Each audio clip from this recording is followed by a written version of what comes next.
ಪಂಚರಾಜ್ಯಗಳ ಚುನಾವಣೆ ಆದ ನಂತರ ನೀವು ಸಿಕ್ಕಿರ್ಲಿಲ್ಲ ಸರ್. ಅದು ತಮಿಳುನಾಡದಂತೂ ಸ್ಪಷ್ಟ ಬಹುಮತ ಸಿಕ್ಕಂತೆ ಕಾಣ್ತಾ ಇದೆ. ಅನ್ಎಕ್ಸ್ಪೆಕ್ಟೆಡ್ ಅಂತ ಅನಿಸ್ತಾ ಇದೆ ಸರ್.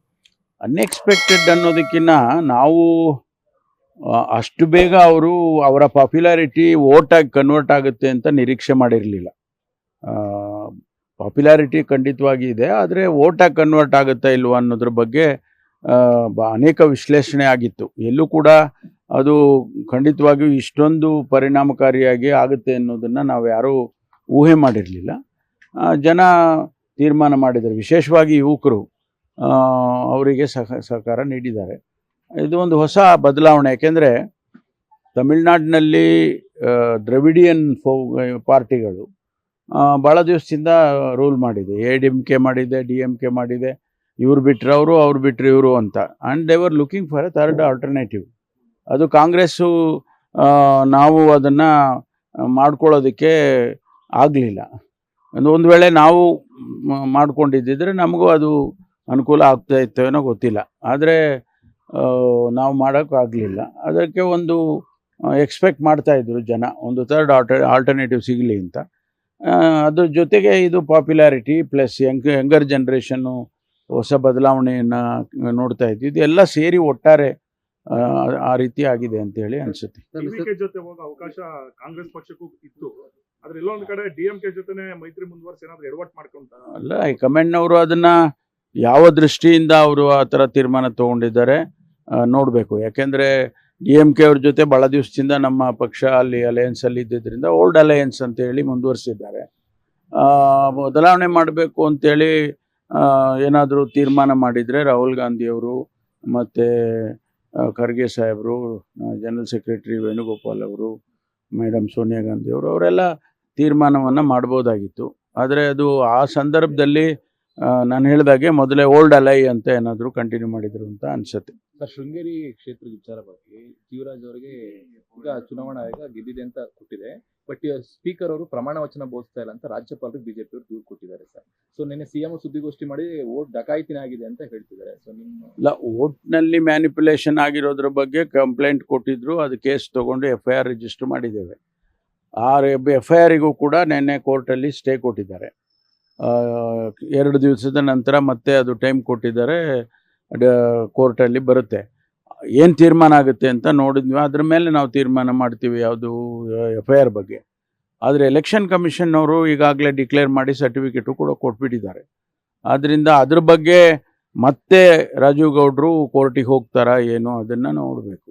ಚುನಾವಣಾಧಿಕಾರಿಗಳು ಕಂಪ್ಲೇಂಟ್ ಕೊಡದೇನೆ ಜೀವರಾಜ್ ಮೇಲೆ ಕೊಟ್ಟಿರ್ತಕ್ಕಂಥ ಕಂಪ್ಲೇಂಟ್ ಮೇಲೆ ಪೊಲೀಸ್ ತನಿಖೆ ಏನಾದರೂ ಆಗುತ್ತೆ? ಅಲ್ಲ, ಅದನ್ನೇ ತೊಗೊಂಡಿದ್ದೀವಲ್ಲ, FIR ಅದನ್ನೇ ತೊಗೊಂಡಿದ್ದೀವಿ. ಕಂಪ್ಲೇಂಟ್ ಅಫಿಷಿಯಲ್ಸ್ ಕೊಟ್ಟಿಲ್ಲ, ಅವರು ರಾಜಗೌಡರು ಮತ್ತು ಅವ್ರ ಕಡೆ ಮುಖಂಡರುಗಳು ಕೊಟ್ಟಿರೋಂಥ ಕಂಪ್ಲೇಂಟು ಅದನ್ನು ರಿಜಿಸ್ಟರ್ ಮಾಡಿದ್ದಾರೆ. ಅವಲಿ ಅವಕಾಶ ಏನು, ಯಾರು ಕಂಪ್ಲೇಂಟ್ ಕೊಟ್ಟರೆ ತೊಗೊಳ್ತಾರೆ. CM ಹೇಳಿದ್ದಾರೆ ಕ್ರಿಮಿನಲ್ ಕಾನ್ಸ್ಪಿರಸಿ ಆಗಿದೆ, ಹಾಗಾಗಿ ನಾವು ಇದು ಮಾಡ್ತಾ ಇದೀವಿ ಅಂತ ಹೇಳಿ ನೇರವಾಗಿ ಎಲೆಕ್ಷನ್ ಕಮಿಷನ್ ಮೊರೆ ಹೋಗ್ಬೋದಿತ್ತಲ್ವಾ ಅನ್ನುವಂಥ ಪ್ರಶ್ನೆ. ಅಲ್ಲಲ್ಲ, ಇದೇ ಬೇರೆ ಅದೇ ಬೇರೆ. ಇದು ಪ್ರೈವೇಟ್ ಕಂಪ್ಲೇಂಟ್. ಇದು ಪೊಲೀಸಿಗೆ ಕೊಟ್ಟಿರ್ತಕ್ಕಂಥ ಕಂಪ್ಲೇಂಟು ಪೊಲೀಸ್ ಇಲಾಖೆಗೆ ಇನ್ವೆಸ್ಟಿಗೇಷನ್ಗೆ ಸಂಬಂಧಪಟ್ಟ any complaint can be honoured. ಅದ್ರದ್ದೇನಿಲ್ಲ. ಎಲೆಕ್ಷನ್ ಕಮಿಷನ್ದು ಅವರು ಮಾಡಿರ್ತಕ್ಕಂಥ ಪ್ರೊಸೀಜರಲ್ಲಿ ಇದ್ರ ಬಗ್ಗೆ ಅದನ್ನು ಇದೇ ಬೇರೆ. ರಾಹುಲ್ ಗಾಂಧಿ ಕುರ್ಚಿ ಕಿತ್ತಾಟ ಕೇರಳಕ್ಕೂ ಈಗ ಹರಡುತ್ತಾ ಅನ್ನೋದು. ಯಾಕಂದ್ರೆ CMಗೆ 3 ಜನ ಕ್ಯಾಂಡಿಡೇಟ್, ಹೈಕಮಾಂಡ್ಗೆ ಮೊದಲೇ ಕರ್ನಾಟಕದ್ದು ಬಗೆಹರಿಸೋದು ಈಗ ಪೈಪ್ಲೈನ್ ಅಲ್ಲಿ ಇದೆ, 2ನೇದು ಕೂಡ ಸ್ಟಾರ್ಟ್ ಆಗ್ತಿದೆ. ನೋಡಿ, ಒಂದು ಸರ್ಕಾರ ಬಂದಾಗ ಕೆಲವು ಸಂದರ್ಭದಲ್ಲಿ 2-3 ಜನ ಮುಖಂಡರುಗಳಿದ್ದಾಗ ತೀರ್ಮಾನ ಮಾಡೋದು ಟೈಮ್ ತಗೊಳುತ್ತೆ. ಇದು ಒಂದು ಪ್ರೊಸೀಜರು. ಈಗ 3 ಜನ 4 ಜನ ಅಲ್ಲಿರುವಾಗ ನ್ಯಾಚುರಲಿ ಹೈಕಮಾಂಡ್ನವ್ರಿಗೆ ತೀರ್ಮಾನ ಮಾಡೋದು ಸ್ವಲ್ಪ ಕಷ್ಟ ಇರುತ್ತೆ. ಆದರೂ ಮಾಡಲೇಬೇಕಲ್ಲ, ಮಾಡ್ತಾರೆ. ಸರ್, ಈಗ ರಾಜ್ಯದ ವಿಚಾರಕ್ಕೆ ಬರೋದಾದ್ರೆ ಸರ್, ಈಗ ಚುನಾವಣೆ ಎಲ್ಲ ಮುಗೀತು. ಕೆಲವರೆಲ್ಲರೂ ಒನ್ ಟೈಮ್ ಹಿರಿಯ ಶಾಸಕರು ಹೋಗಿದ್ರು, ಮತ್ತೆ ಹೋಗ್ಲಿಕ್ಕೆ 10ನೇ ತಾರೀಕು ಹೋಗ್ಲಿಕ್ಕೆ ಎಲ್ಲ ರೆಡಿ ಆಗಿದ್ದಾರೆ. ಸೊ ಗೊಂದಲಗಳಿಗೆ ಪರಿಹಾರ ಆಗುತ್ತಾ ಈಗಲಾದ್ರೂ ಅಂತ ರಾಜ್ಯದ್ದು CM ಗೊಂದಲ ಮತ್ತೆ ಶಾಸಕ? ನೋಡಿ, ಗೊಂದಲ ಬಗೆಹರಿಲೇಬೇಕು. ನಮ್ಮ ಉದ್ದೇಶ ಇರೋದು ಆಡಳಿತದ ಮೇಲೆ ಪರಿಣಾಮ ಆಗಬಾರ್ದು ಅನ್ನೋದು ಅಷ್ಟೇ. ಅದಕ್ಕಾಗಿ ಈಗ ಗೊಂದಲ ಬಗೆಹರಿಲೇಬೇಕು. ಬಗೆಹರಿಸ್ತಾರೆ ಅಂತ ನನಗೆ ವಿಶ್ವಾಸ ಇದೆ. ಸರ್ ಅಂದ್ರೆ ಪದೇ ಪದೇ ನಾವು ಕೇಳಿದೀವಿ, ಬಟ್ ಇವತ್ತು ಒತ್ತಡ ಹೇರಿದಾಯ್ತು, ರಿಕ್ವೆಸ್ಟ್ ಮಾಡಿದಾಯ್ತು, ನಾಜೂಕಾಗಿ ಹೇಳಿದಾಯ್ತು, ಗೊಂದಲ ಇಲ್ಲ ಅಂತ ಬಹಿರಂಗವಾಗಿ ಹೇಳಿದ್ರು ಅಂತರಂಗದಲ್ಲಿ ಗೊಂದಲ ಇದ್ದೇ ಇದೆ. ಅದು ಖಂಡಿತವಾಗಿಯೂ ಆಡಳಿತದ ಮೇಲೆ ದುಷ್ಪರಿಣಾಮ ಬೀರದೇ ಇರೋ ತರ ನೀವುಗಳೆಲ್ಲ ನೋಡ್ಕೊಳ್ತಾ ಇದ್ದೀರಾ. But it has to come to an end ಅಂತ ಅನ್ಸಿದಿಲ್ಲ ಸರ್? ಅವ್ರಿಗೆ ಗೊತ್ತಿದ್ರು ಇದನ್ನ why are they delaying it? ಬಗೆಹರಿಸದೇ ಇರುವಂಥ ಗೊಂದಲ ಅಲ್ವೇ ಅಲ್ಲ. ಬಗೆಹರಿಸೋದಕ್ಕೆ ಅವರಿಗೆ ಈಗ ಚುನಾವಣೆಯಲ್ಲಿ ಬ್ಯುಸಿ ಇದ್ದರು, ಈಗ ಚುನಾವಣೆ ಮುಗಿದಿದೆ. ನನಗೆ ವಿಶ್ವಾಸ ಇದೆ ಆದಷ್ಟು ಶೀಘ್ರವಾಗಿ ಒಂದು ಹಂತಕ್ಕೆ ಬರುತ್ತೆ ಇದು ಅಂತ ಹೇಳಿ. ಯಾಕೆಂದರೆ ನಾನು ಹೇಳಿದಾಗೆ ನಮಗೆ ಬೇಕಾಗಿರೋದು ಆಡಳಿತ ಮುಖ್ಯ. ಆಡಳಿತ ಜನಗಳಿಗೆ ನೀವು ಕಿತ್ತಾಟ್ಕೊಳ್ಳಿ, ಏನಾದರೂ ಮಾಡ್ಕೊಳ್ಳಿಯಪ್ಪ, ನಮ್ಗೆ ಆಡಳಿತ ಮುಖ್ಯ, ಕಾರ್ಯಕ್ರಮ ಮುಖ್ಯ ಅನ್ನುವಂಥದ್ದು ಸಂದರ್ಭ. ಅದಕ್ಕೋಸ್ಕರ ಬೇಗ ಬಗೆಹರಿಸ್ತಾರೆ ಅಂತ ಅನ್ಕೊಳ್ತೀನಿ. ಪುನರಚನೆಗೆ ನಿಮ್ಮ ಒಪ್ಪಿಗೆ ಇದೆ ಸರ್? ಪುನರಚನೆ ಆಗ್ಬೇಕು ಅಂತ ನಾವೇ- ಅನೇಕ ಜನ ಶಾಸಕರು ನಾವು ನೋಡಿ, ನಾವು ಹೇಳುವಂಥ ವಿಚಾರಗಳಲ್ಲ ಇವು. ನಾವು ಹೆಂಗೆ ಹೇಳೋಕ್ಕಾಗತ್ತೆ? ನನ್ನ ಅಭಿಪ್ರಾಯ ಹೇಳ್ಬಿಟ್ರೆ ಅದೇನು ಏನಾಗುತ್ತೆ? ಅದು ಅವ್ರಿಗೆ ಬಿಟ್ಟಿದ್ದು. ಮುಖ್ಯಮಂತ್ರಿಗಳು, ಅಧ್ಯಕ್ಷರು, ಹೈಕಮಾಂಡ್ನವರು ಇವರೆಲ್ಲ ಕೂತ್ಕೊಂಡು ನಾವು ಹಿಂದೆ ಎಲ್ಲ ನೋಡಿದ್ದೀವಲ್ಲ. ಕಳೆದ 40 ವರ್ಷದಲ್ಲಿ ನಾನು ಕೂಡ ಅನೇಕ ಇಂಥ ಸಂದರ್ಭಗಳನ್ನ ನೋಡಿದ್ದೇನೆ. ತೀರ್ಮಾನ ಮಾಡ್ತಾರೆ. ಸ್ವಲ್ಪ ಕೆಲವು ಸಂದರ್ಭದಲ್ಲಿ ಟೈಮ್ ತೊಗೊಳುತ್ತೆ. ನಮ್ಮ ಕೇಸು ಈಗ ಹಂಗಾಗಿದೆ.